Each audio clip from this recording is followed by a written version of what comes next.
Utshintsho lude lafika kwesihlandlo sesithathu. Kaloku ngoku ezi zindlu zizokwakhiwa, nto leyo ithetha ukuphela kokulinda kwiintsapho ebezidinga. Kuthathe umyalelo osuka kuNdlunkulu.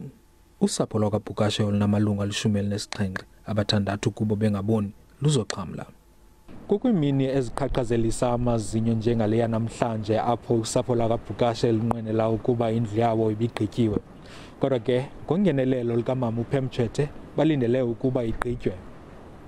Livuseleleke kakhulu kanye ngeli xesha loba inyikitya yokufa besesinexhala sisithi aze sawuzimela thina.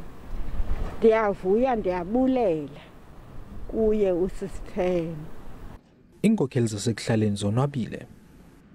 Ukuba ebengekho SABC ekusenzima nangoku kungoko sisiva andiyazi uba ndingayibeka njani ukungena kwi-SABC.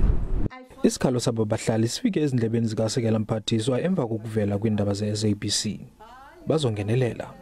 Emva koba sibone umbono ombi kwi-TV yokungabi nazindlu nokungagqitywa kwezindlu kwilali yasePiltini, apho bekukhona umama ongaboniyo onabantwana nabo abangaboniyo phaa ePiltini.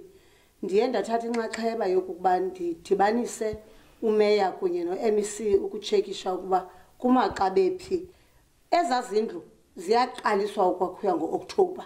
Ndinyangafunani weendaba ze-SABC ndisePiltini kufutshane neBhisho kwiphondo leMpuma Koloni.